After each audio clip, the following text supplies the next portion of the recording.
Himachal fast express में देश और प्रदेशवासियों का स्वागत है। राजनीति कहीं ना कहीं आगे बढ़ रही है और मैं आपको शायद इसलिए खड़ा कर रहा हूं कि वो देखिए, आम आदमी पार्टी के जो वर्कर हैं वो भी खंभों के ऊपर, हालांकि ये सरकारी पोल है, यहाँ पर खंभे के ऊपर लगाना जरूर मना है, परंतु ये एक ऑटो खड़ा है और यहाँ पे एक शख्स हम देख रहे हैं कि ये यहाँ पे खड़ा होके लगा रहा है। मैं जरूर इनको पकड़ने की कोशिश कर। भाई साहब, बात सुनिए सुनिए सुनिए सुनिए।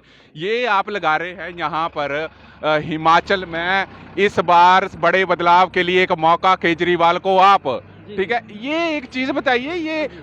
आप तो सरकारी संपत्ति का दुरुपयोग कर रहे हैं। सर, मैं सरकारी संपत्ति का दुरुपयोग नहीं कर रहा हूँ। क्यों? ये सरकारी पोल है आपके नहीं पास। सर, आप एक बात बताइए, हाँ। इसमें कहीं पत्ते लगे? नहीं, पत्ते नहीं लगे, तो है ये तो पोल है। ग्रीन पेड़ है? हाँ, नहीं ग्रीन पेड़ नहीं है, नहीं तो तो सरकारी। आप मेरे साथ चलिए, मैं दिखाता हूँ आपको। ग्रीन पेड़ों पे लगाए हुए हैं, पीपल कहाँ के पे पेड़ों लगाए हैं? भोलू घाट में लगाए हैं, बीजेपी ने लगाए हैं, कांग्रेस लगा रही है। तो मतलब नहीं, मैं तो मेरे को फिर एक भी चीज पेड़ खड़े बताइए, लगाना चाहता हूँ ना। बीजेपी गलती करेगी तो आप भी नहीं करेंगे? नहीं, ऐसा नहीं है। आप हाँ। आम आदमी पार्टी को कोई उठने नहीं दे रहा है, कोई मौका नहीं दे रहा है कि अपना कोई रिप्रेजेंट कर पाए। मैं लगा रहा हूँ, नहीं, ठीक है। आप कौन है मेरे को ये बताइए, ऑटो लेके क्या कर रहे हैं आप? क्या वर्कर है आम आदमी हाँ, पार्टी मैं आम आदमी का कार्यकर्ता हूँ और सरकाघाट विधानसभा से मैं एक कर्मठ कार्यकर्ता हूँ आम आदमी नहीं पार्टी नहीं, का। आम आदमी पार्टी, पहले तो आप जी। ये बताइए कि आप कर्मठ, तो आजकल चुनाव आ रहे हैं, सभी कर्मठ है, आम आदमी पार्टी, बिल्कुल, ठीक भाजपा, ठीक बोल रहे हैं। कांग्रेस, जी, जी। पर आप क्या हैं? आप खुद बताइए। सर, मैं अपने बारे में परिचय देता हूँ आपको। हाँ। देखिए, मेरा नाम सनी मोहम्मद है हाँ। और मैं टिकरी भांबला पंचायत के टिकरी गाँव का रहने वाला हूँ हाँ, हाँ। और मैं अपने बारे में आपको अच्छा, सच पूरी बताना, डिटेल एक बताता चीज हूँ। पूछना, बाकी डिटेल जी, जी, छोड़ो। जी, जी। इस काम करने के लिए आम आदमी पार्टी आपको कुछ खर्चा पानी देती है कि नहीं, इतने नहीं, हैं? मैं अपनी इच्छा से लगा रहा हूँ। मुझे पार्टी ने परमिशन दी है कि आप अपने बोर्ड बनवाइए हाँ। और पार्टी को रिप्रेजेंट करिए। क्या रिप्रेजेंटेशन करते हैं आप? कौन सी पद पद पे हो आप? सर, मैं सरकाघाट विधानसभा से संगठन मंत्री के पद पे हूँ। नहीं, और संगठन मंत्री जी। ये लगा रहा है, सर, ये वो ये ठीक है। संगठन मंत्री खुद ही लगाई जा रहा हाँ, है। हमारी हमारी गरीब पार्टी है, हम बंदे हायर नहीं कर सकते। हम लोगों को शराब पिला के नहीं काम करवा सकते। भाई साहब, मैं ये अपने आप देखिए, एक अपने आप एक अपना चीज काम देखिए, खुद कर ये रहा हूँ। संगठन मंत्री अपने आप को बता रहे हैं, जी। इन्होंने अपना नाम सनी बताया और खुद ही लगा रहे हैं, और मैं खुद जात ही लगाता हूँ सर, खुद ऐसा ही नहीं लगा है। रहे हैं बिल्कुल, सारे मैं सरकाघाट में। पूरी सरकाघाट में खुद लगाऊंगा। ये हाँ। मैं ऑटो चलाता हूँ हाँ। और जहाँ भी जरूरत पड़ती है ऑटो के ऊपर खड़े होकर खुद ये ऑटो भी आपका जी, है? मेरा ऑटो है।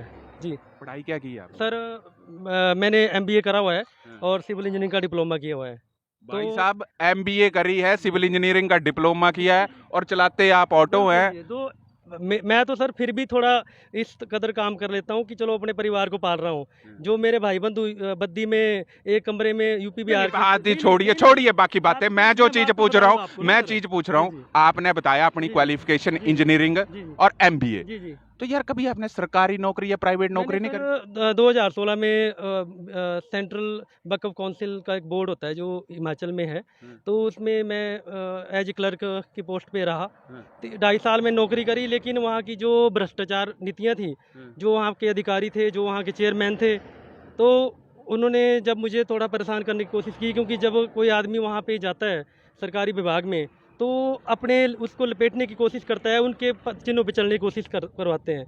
लेकिन मतलब आप सरकारी नौकरी करते थे? बिल्कुल, मैं तो सरकारी नौकरी? बिल्कुल सर, सच बोलना, मेरे सच। पास अपॉइंटमेंट आप लेटर सन्नी पड़ा हुआ जी है। झूठ मत बोलना, नहीं तो नहीं, नहीं, मैं नहीं, सरका घाट का नहीं, हूँ नहीं, अगर आपने ऐसी नहीं, गलत नहीं, बात नहीं, बोली। नहीं, अच्छा, आप सरकारी नौकरी करते थे बिल्कुल सर, मेरे पास अपॉइंटमेंट लेटर भी है, मेरे पास और रेजिग्नेशन सरकारी लेटर। नौकरी भी छोड़ दी? जी, मेरा रेजिग्नेशन लेटर भी क्यों? है, क्यों मेरे छोड़ी? पास पड़ा हुआ है, मैं आपको दिखा दूंगा, अभी तो नहीं, नहीं है क्यों मेरे छोड़ी पास। सरकारी नौकरी? सर देखिए, जिस विभाग में मैं कार्यरत था, हम्म, वहाँ पे लोगों को लीज पे कमरे, रेंट पे दुकानें दी जाती है, लेकिन सरकार को दिखाया जाता है कि हमने 50 रुपये किराए का लिया, हम्म। लेकिन एक्चुअल में उन लोगों से 20,000 10,000 किराए पे लिया जाता है महीने का। उस पैसे को ये लोग खा जाते हैं जो अंदर के हैं। जब मैंने उस चीज़ का विरोध किया कि सरकार को चूना लग रहा है भाई, करोड़ों में चपत लग रही है, तो उन्होंने कहा कि देख भाई, 5-10 हज़ार तेरे को भी मिल जाएगा, पर अपना मुंह बंद रखा। मेरे पिताजी शिक्षा विभाग से कार्यरत हैं और उन्होंने मुझे कभी इस लाइन पे चलने के लिए नहीं कहा है। तो मैंने उनसे डिस्कस किया कि जैसी ऐसी बात हो रही है, तो मैं इतना तक आपको बता देना चाहता हूँ, जब आप मेरे को पूछ रहे हैं, तो मैंने वहाँ के चेयरमैन और जो सीईओ है उनके ऊपर ह्यूमन राइट का केस भी किया हुआ है।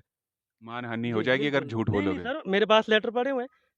मेरे हाँ। पास हर चीज पड़ी हुई है सर, दर्शकों, लेकिन ये एक आम आदमी पार्टी का सच में कर्मठी कार्यकर्ता है, क्योंकि ये खुद पोस्टर लगा रहे हैं। क्या है, संगठन मंत्री रहे हैं, जी। हालांकि वहां पे मैं बताऊंगा इन्होंने अपने पोस्टर पे हाँ। लिखा भी है प्रदेश संयुक्त सचिव जी। बस संगठन मंत्री। दोनों। और यहाँ पे मैं एक चीज बता दूं कि खुद ही लगा रहे हैं। हालांकि ये जरूर देखा गया है कि कांग्रेस भाजपा की तरफ से कार्यकर्ता बोर्ड लगाते हैं, जी। बट ये आम आदमी पार्टी की खूबी हम बताएंगे कि एक संगठन मंत्री खुद अपना पोस्टर लगा रहा है। जी। और इन्होंने हमारे को बताया कि ये बीटेक एमबीए करके सरकारी नौकरी भी छोड़ दी। अब नौकरी छोड़ दी, अब क्या काम करते हैं? सर मैं ऑटो चलाता हूँ और ये ऑटो? जी बिल्कुल सर, इससे सरकारी नौकरी छोड़ के ये सर ऑटो? कुछ नहीं है, मैं सम्मानजनक तो हूँ ना, कोई मुझे ये तो नहीं बोलेगा कि आप हराम की कमाई खा रहे हैं। अरे क्या ठीक बात है। है भाई साहब, तो मतलब भाई साहब ने बीटेक एमबीए करके सरकारी नौकरी छोड़ के आज ऑटो भी चला रहे हैं सिर्फ सम्मान के लिए। और मैं आपको बता देना चाहूँगा, आम आदमी पार्टी ही ज्वाइन क्यों की मैंने, इसके पीछे वजह ये है कि जब मैंने देखा अरविंद केजरीवाल जी के जो उनके व्यक्तित्व के बारे में पढ़ा, देखा, तो उन्होंने भी एक सरकारी विभाग से नौकरी छोड़ के देश की जो सेवा करने का संकल्प लिया।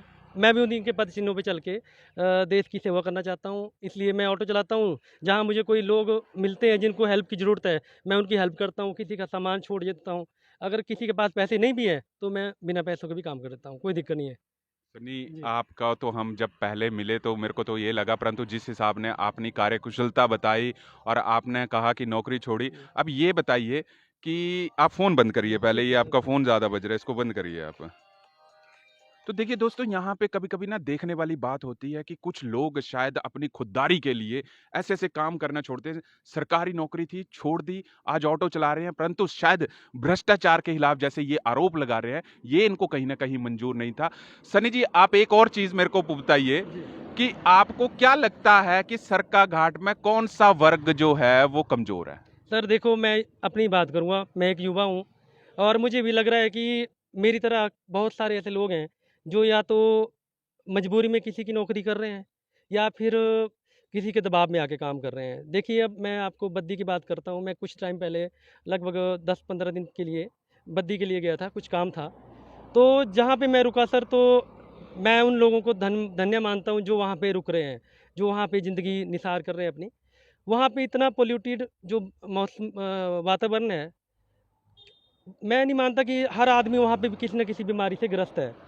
क्योंकि वहाँ का वातावरण इस तरह से ज़हर घुला हुआ है कि हर आदमी को कोई ना कोई बीमारी वहाँ ज़रूर है। अब आप देखिए कि वहाँ पे इंडस्ट्रियल एरिया इतना बड़ा है। हिमाचल के लोग, हिमाचल के युवा वर्ग, मेरे भाई-बहन वहाँ पे नौकरियाँ कर रहे हैं। 5 से 10 हज़ार, ज़्यादा से ज़्यादा 12 हज़ार की नौकरी कर रहे हैं। कुछ नाइट शिफ्टों में काम कर रहे हैं। एक कमरे में 10-10 लोग रुके हुए हैं सर।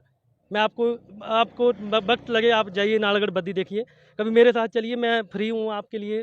लोगों का जो एक स्क्रीनिंग मुझे दिखानी है कि हमारे युवाओं के साथ क्या हो रहा है। तो मैं ये मानता हूँ कि बद्दी और नालागढ़ में जो लोग इस टाइम मेरे युवा साथी काम कर रहे हैं, पहली बात तो ये है कि ना तो उनकी सैलरी अच्छी है, ना ही उनके काम करने का जो एटमॉस्फेयर है वो अच्छा है। तो अब आप देखिए, सरकार और पूंजीपति लोग वहाँ फैक्ट्रियाँ लगा के खड़े हैं और करोड़ों अरबों में कमाई कर रहे हैं, लेकिन हमारे युवाओं को क्या मिल रहा है? 5-10 हज़ार की नौकरी। तो सरकार चाहे तो पूंजीपतियों के साथ एक मतलब टाई अप कर सकती है कि देखिए, अगर हमारे युवाओं को इस इतने गंदे वातावरण में रहना है, तो कम से कम उनको एक मतलब सम्मानजनक सैलरी तो मिलनी चाहिए, ताकि अगर वो अपने परिवार को पाल सके। अपने बुढ़ापे के लिए जो बीमारी उनको लग चुकी है ना सर, उतना पैसा इकट्ठा नहीं कर पाएंगे जितने कि उनको बीमारी का इलाज के लिए लग जाएगा बाद में। नहीं, मेरे एक दिमाग में एक सवाल गुजरा है। ये तो जी। चलिए आपने कुछ मुद्दा अपना जी। निजी उठाया, जी। हालांकि हम इस चीज़ के ऊपर टिप्पणी ज़्यादा नहीं करते, ये अपने निजी फैसले हैं। जी। परंतु मेरे दिमाग में अभी तक ये चीज़ चली है जी। कि एक मतलब युवा जी। बीटेक करके एमबीए करके जी। सरकारी नौकरी छोड़ के जी। आज इस ऑटो को चलाने में मजबूर है। तो मेरे को ये बताइए कि पूरे दिन में कमा क्या लेते हैं सर आप? मैं 500-600 रुपये कमा लेता हूँ। हम्म। जी, जहाँ तक कई बार अगर कोई खुश अच्छा, हो उस बिल्कुल, शादी हो बिल्कुल, गई है? शादी हो गई है, मेरे बीवी वाइफ बच्चे नहीं हैं। बोलती कि क्यों नहीं, है नहीं, नहीं, ये? नहीं, बिल्कुल नहीं, मैं खुददार हूँ। जब सरकारी नौकरी नहीं, छोड़ी नहीं, तो कोई दिक्कत नहीं। वाइफ शादी हो गई थी कि कुंवारे थे? नहीं, शादी हो गई तो थी। वाइफ ने नहीं बोला कि भाई नहीं, क्यों नहीं, नहीं, छोड़ रहा है देखिए ना सर, नौकरी? मैंने कहा कि अगर रूखी-सूखी खाने को मिलेगी, तो भी खानी पड़ेगी, ठीक है? अगर ईमानदारी की खानी है, तो थोड़े में ही संतुष्टि है सर। मेरा परिवार भी वैसा ही है। पिताजी मेरे अध्यापक रिटायर्ड हैं, तो वो कहते हैं कि मुझे इतनी पेंशन तो मिल जाती है कि मैंने उम्र भर जो है एक सम्मान की नौकरी की है, एक समाज में अपनी एक इज़्ज़त है। तो कभी इस तरह की कोई बात मेरे ऊपर ना आए कि आपका लड़का जी बेईमानी का काम कर रहा है। तो मुझे इसलिए मैंने नौकरी छोड़ दी। मैंने ऑटो चलाना शुरू किया। ऑटो से मुझे सम्मानजनक एक महीने का 10-12-15 हज़ार का काम हो जाता है। 5-6 हज़ार का तेल लगता है, 10 हज़ार मैं बचा लेता हूँ। ठीक है, परिवार का भी गुजारा हो रहा है। बाकी मेरे माताजी दुकान करते हैं, थोड़ी हेल्प वो कर देते हैं। पिताजी को पेंशन मिलती है और छोटा भाई मेरा नौकरी करता है प्राइवेट कंपनी में, इंस्टीट्यूट में। तो सबका गुजारा हो रहा है, सब सुखी हैं। कम से कम ये है कि कोई मेरे परिवार को ये ना बोले कि भाई देखिए आपका लड़का किस तरह का गलत काम कर रहा है। तो इसलिए मैंने नौकरी छोड़ी है सर। तो दर्शकों, ये थे, मैं सच बताऊं कि आज हमको करते हुए, रिपोर्टिंग करते हुए 1 साल हो गए, पर शायद सरका घाट में एक युवा ऐसे भी हैं, सन्नी जी, जिनका सिर्फ एक ये कहना है कि शायद खुददार की जिंदगी जीने के लिए उनको बड़ा सुकून है। आज चाहे करोड़ों की आपने बीटेक करी, एमबीए करी, नौकरी छोड़ दी सिर्फ खुददारी के लिए। और आम आदमी पार्टी की कहीं ना कहीं विचारधारा से ये जरूर जुड़े हैं, और यही कारण है कि पंजाब की अगर बात करें तो सीएम कैडर के कैंडिडेट को हराने में भी उस युवा का योगदान था जो कि एक मोबाइल रिपेयरिंग की शॉप करता था। परंतु शायद जहां पे पार्टियां इतनी बड़ी बड़ी रैलियां कर रही है, चाहे भाजपा की बात करें, चाहे कांग्रेस की, चाहे आम आदमी पार्टी की, परंतु आम आदमी को सिर्फ आज की तारीख में उनके मन की बात सुनने वाला जरूरी है, जो कहीं ना कहीं सनी जी के उस बोर्ड से भी दिखती है और यहां पर भी दिखती है। तो क्या ये जो बोर्ड लगाया आपने, संगठन मंत्री हो, तो क्या आप समझे कि टिकट टुकट है नहीं, कुछ नहीं, प्रोग्राम? टिकट के लिए मैं काम नहीं कर रहा हूँ। हम्म, मैं पार्टी को प्रमोट कर रहा हूँ। हम्म, और जैसे आज आपने देख लिया, वैसे कई लोग आके पूछते भी हैं। हम्म, लेकिन मेरा काम है सर कि जो आम आदमी पार्टी की विचारधारा है, जो हम समाज के लिए करना चाह रहे हैं, जो हमारे पुराने विधायकों ने नहीं करा। पता नहीं अब उनकी क्या मजबूरी थी, नहीं, क्या आप वजह ये है। बताइए कि एक लेकिन विधायक को क्या क्या पर्सनैलिटी क्या होनी सर चाहिए? पर्सनैलिटी की बात नहीं है, हाँ, उसको कोई सींग नहीं होना चाहिए कि उसमें पर्सनैलिटी के नाम पे। देखिए, उसमें क्वालिटी होनी चाहिए। वो ग्राउंड लेवल से लोगों से जुड़ा होना चाहिए। हम्म, जैसे आजकल लोगों के घर द्वार जाके हाथ जोड़ रहे हैं ना जी, हम्म। वैसे मैं चाहता हूँ कि 5 साल लोगों के बीच में जाए कि कोई परेशानी तो नहीं है जी। नहीं है तो बहुत अच्छी बात है। लोगों के हर दुख सुख में शामिल होना चाहिए। दूसरी बात ये है कि जो हमारा कोई भी विधायक बनता है, बीजेपी से भी मुझे कोई ऐतराज़ नहीं है, कांग्रेस से भी कोई ऐतराज़ नहीं है। आम आदमी पार्टी का बनता है, जनता जिसको मौका देती है, अच्छी बात है। लेकिन विधायक जो है वो इस कदर लोगों के बीच में होना चाहिए कि लोगों को ये ना लगे कि कुछ चुनिंदा लोग, 5-10 लोग जो आज उसके साथ चल रहे हैं, उन्हीं के काम हो रहे हैं और उन्हीं की बात सुनता है वो। उसको चाहिए कि वो लोगों के बीच में जाए और हर एक जनता, हर एक वर्ग को एक बराबर नज़र से देखे। कुछ लोग मैंने देखा है, सुने हैं कि जी हरिजन बस्तियों में आजकल आजकल ही विधायक जा रहे हैं। कभी जीतने के बाद या 15-20 साल या 50 साल में जितने भी विधायकों को लोगों ने मौका दिया, कभी ये हरिजन लोगों के बीच में नहीं गए। तो क्या है, तो इंसान ही ना सर। एक पूंजीपति का वोट भी उतनी कीमत रखता है जितनी एक गरीब आदमी का वोट रखता है, जो मेरी विचारधारा है। तो क्या उस आदमी के घर में जाने से, अगर हो सकता है गरीब आदमी है, उसके घर में कुर्सी बैठने को नहीं है, तो क्या विधायक क्या बोलेगा, मुझे सोफा चाहिए? कि मुझे पूंजीपति के घर में तो ये चीज़ें मिलती है, गरीब आदमी के घर में ये नहीं मिलता। तो मैं ये कहना चाहूँगा, सबसे ये विनती करना चाहूँगा कि जिसको भी जनता मौका दे, सभी वर्गों को सामान्य नज़र से देखे, सभी वर्गों के घर जाए, सभी से बातचीत करे, किसी भी प्रकार का कोई चाहे जातीय भेदभाव ना रखे। तो मैं ये चाहूँगा, क्योंकि मैंने बहुत जगह ये देखा है कि जो विधायक हैं या जनता के प्रतिनिधि हैं, वोट लेने के बाद वो कभी उन एरिया में नहीं जाना चाहते। तो बाकी विधायक को चाहिए कि जहाँ पे सड़कें आजकल देखिए आप सुलपुर, ये हमारे साथ में गाँव पड़ता है, पंचायत है, वहाँ पे एक सड़क है, काफ़ी 20 साल से फूटी पड़ी हुई है। लेकिन उन लोगों का बड़ा रोष है, क्योंकि मैं ऑटो लेके जाता रहता हूँ तो मुझे पता है, सड़कों में ही चलता हूँ हमेशा। तो बहुत सारी ऐसी सड़कें हैं जो 20-25 सालों से बिल्कुल भी ठीक नहीं हुई हैं, उन पे मेटलिंग का काम नहीं हुआ है। तो मैं ये चाहूँगा कि जो विधायक है वो कम से कम इन चीज़ों को, तो बेसिक नीड्स हैं जो जनता की, उनको तो पूरा करे। बाकी एक चीज़ मैं और बोलना चाहूँगा कि जो विधायक है उसमें जो ज़मीनी स्तर का जो विचारधारा है वो सबसे ज़्यादा होनी चाहिए। उसको खुद को ये रिप्रेजेंट नहीं करना चाहिए कि मैं अब वीआईपी हो गया हूँ, या जब वो कहीं लोग किसी बाज़ार से गुजरे तो शीशे बंद करके या कान में फ़ोन लगा के गुजरे, या हूटर बजा के पुलिस की गाड़ी आगे आगे गुजरे।